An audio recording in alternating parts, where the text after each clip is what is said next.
Bilin ng doktor, bawasan ang stress. May pinipilit ko nga eh. Pero itong si Mama Aurora, sila-stress talaga. Dinala niya si Sergeant Royales dun sa storage room sa basement, pero hindi nila nakita yung helmet. Kagaya nun sa Palacio Scale. Sigurado ako, pinatago yun ni Aurora. O kaya binigay doon sa taong inutusan niya. Kahit saan niya pa itago, hahanapin at hahanapin ko yun. Para kay Francis. Makabawi naman ako sa lahat ng kasalanan ko sa kanya. Puste siya para sa pagkamatay. Para na rin sa papa mo. Pero kahit na anong stress na ibigay sa'yo ni Aurora, huwag kang magpapa-apekto. Ngayon pa naman yung memorial ng baby ni George.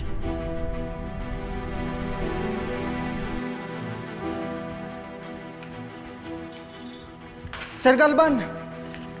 Wala po si Ma'am George sa buong compound. Kahit po sa bahay ni Ma'am Aurora, wala po siya. Eh, nasan siya? Hindi po namin alam eh. Ito, Galvan! Ma'am Ruth! Lumabas po si George. Nakita sa CCTV dumaan siya sa back gate mga 10 minutes ago.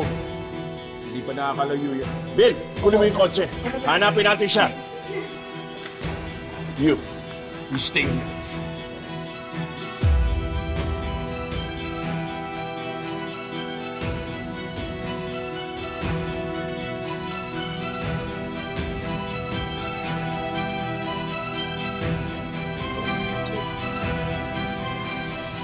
Kuya, pakitigil nga.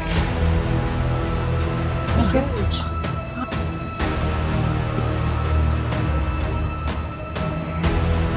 George? George?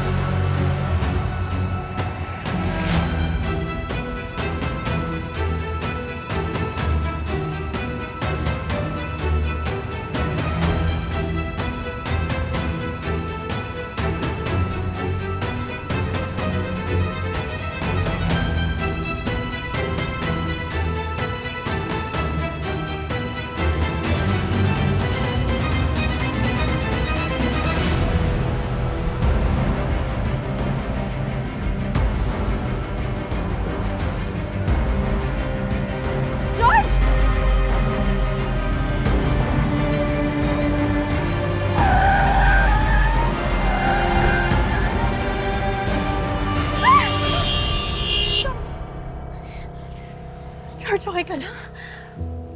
George, anong ginagawa mo? Halika. Halika. George! George, magsalita ka. Anong ginagawa mo? Ano, nagpapakamatay ka ba? Ha? Oo! Dahil sa'yo! Hindi, sige, magalit ka sa akin. Sisihin mo ako.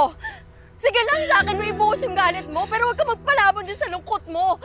Huwag kang sumuko! Paano mo ba ako makakalaban kung patay ka na, kung wala ka na, George, ha? Kausapin mo kami. Huwag kang magpatalo, George. Andito kaming lahat para sa'yo.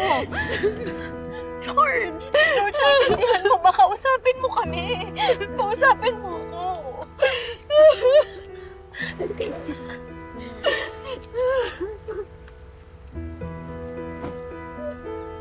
Sam!